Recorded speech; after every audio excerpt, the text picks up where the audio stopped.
Chapter 14 of Adapted Version of Elie Wiesel's Night. There was a woman with us named Mrs. Schachter.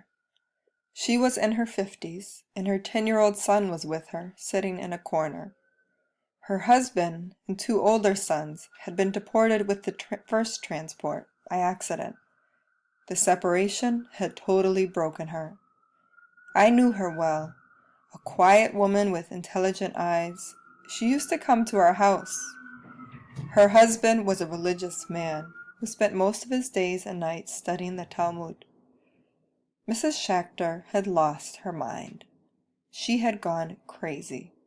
On the first day of the journey, she had already begun to cry.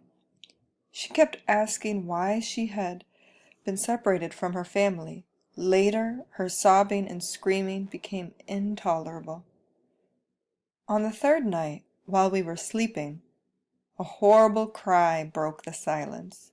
"Fire! I see a fire! I see a fire!" There was a moment of fear. Who had screamed? It was Mrs. Schachter.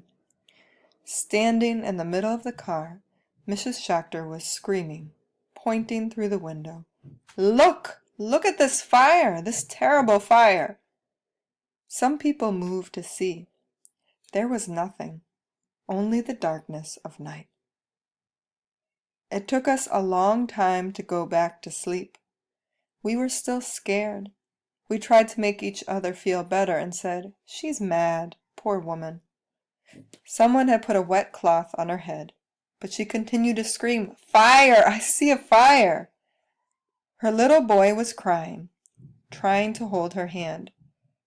"It's nothing, Mother. There's nothing there. Please sit down." Some of the women tried to calm her. "You'll see. You'll find your husband and sons again in a few days." She continued to scream and sob uncontrollably.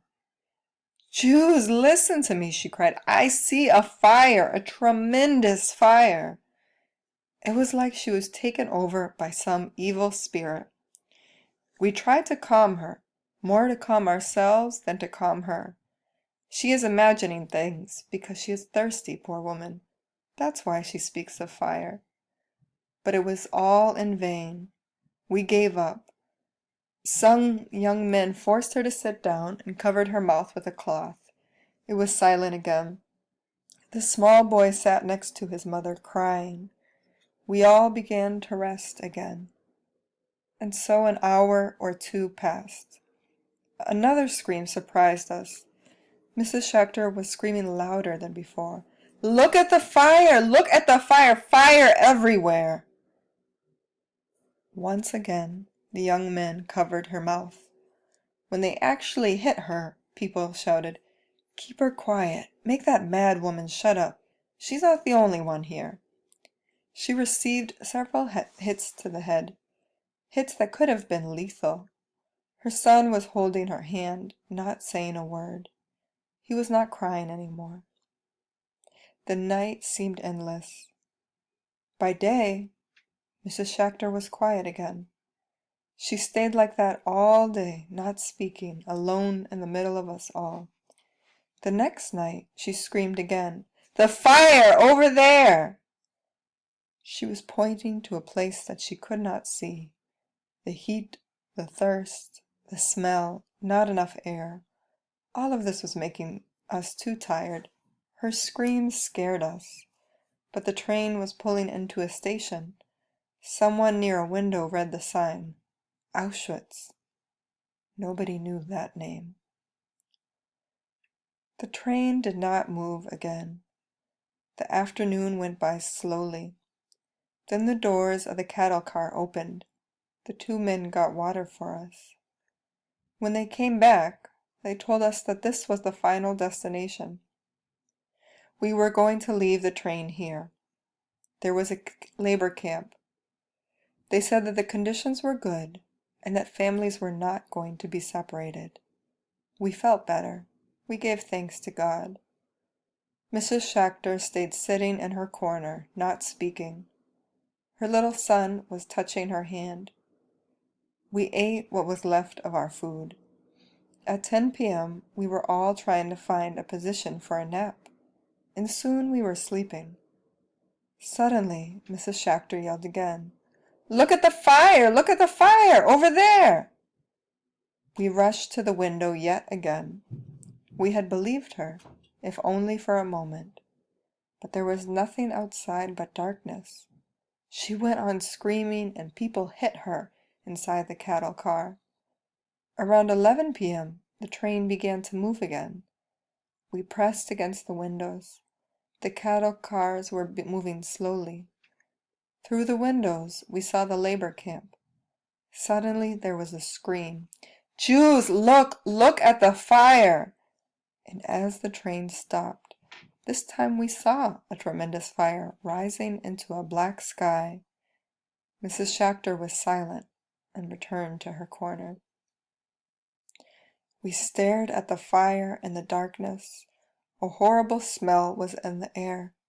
Suddenly our doors opened. Prisoners dressed in striped jackets and black pants jumped into the cattle car. Holding lights and sticks, they began to hit us. They shouted, "Everybody out! Leave everything inside! Hurry up!" We jumped out. I looked at Mrs. Schachter. Her little boy was still holding her hand. In front of us, that fire. In the air, the smell of burning flesh. It was midnight. We had arrived. Auschwitz. Page 26, Chapter 16. We had to leave behind our backpacks and suitcases. With them, we also left our illusions. A Nazi soldier came to us holding a police club. He screamed, "Men to the left, women to the right." 8 words spoken quietly, without emotion. 8 simple, short words. But that was the moment when I left my mother. There was no time to think. In 1 second, I could see my mother, my sisters move to the right. Tizapora was holding mother's hand. I saw them walking away, and I walked on with my father, with the men. I didn't know that this was the moment in time and the place where I was leaving my mother and Tizapora forever. I kept walking, my father holding my hand. I held my father's hand. All I could think of was not to lose my father, not to be alone. "Hey kid, how old are you?" a prisoner asked as we moved in the line. 15. "No, you're 18. "But I'm not," I said. "I'm 15. "Fool, listen to what I say." Then he asked my father how old he was, who said, "I'm 50. "No," the man now said, angry. "Not 50. You're 40. Do you hear? 18 and 40. A different prisoner was screaming, "You should have killed yourselves instead of coming here. Didn't you know what was here in Auschwitz? You didn't know? In 1944? True, we didn't know. Nobody had told us. He did not believe us. The prisoner yelled again. "Over there! Do you see the chimney over there? Do you see it? And the fire, do you see it?" Yes, we saw the fire. "Over there! That's where they'll take you. Over there will be your tomb. You still don't understand, you sons of bitches. Don't you understand anything? You are going to be burnt. Burnt to ashes." We were scared. Was this just a nightmare? A horrible nightmare? Some young men talked about attacking the soldiers. They had knives. But the old men asked their sons not to do anything. We cannot give up hope. We continued to walk until we came to a road. In the middle of the road was Dr. Mengele, the horrible Dr. Mengele. He decided if the prisoners went to the left or to the right. Suddenly, I was before him. "Your age?" he asked. "I'm 18. I was terrified. "In good health?" "Yes." "Your profession?" Tell him that I was a student? "Farmer," I lied. Dr. Mengele pointed to the left. I wanted to see where they were going to send my father. If he was going to the right, I was going to run after him. Dr. Mengele told my father to go to the left. We did not know which was the better side, right or left. We knew one road was for the prison and one was for the crematorium, but I was next to my father. Poor devils! You were going to the crematorium, a prisoner said. We thought the prisoner was telling the truth. We saw fire in the ground. Something was being burnt there. A truck came and stopped. Small children were carried out. Babies. Yes, I did see this with my own eyes. Children were being thrown into the fire. This is why, ever since that moment, sleep is difficult for me. So that was where we were going. I hit myself. Was I still alive? Was I awake? How was it possible that men, women, and children were being burnt and that the world kept silent? No, all this could not be real. A nightmare, maybe. Soon I was going to wake up and find that I was back in my room with my books. My father said, "You should have gone with your mother. I saw many children your age go with their mothers." His voice was tremendously sad. I understood that he did not wish to see what the Nazis were going to do to me. He did not wish to see his only son burn in the fire. I told him I did not believe the world was letting the Nazis burn babies and other Jews. The world? The world is not interested in us. Everything is possible. Even the crematorium, my father said. "Father," I said, "if that is true, then I don't want to wait. I do not want to die a slow death." He did not answer. He was sobbing.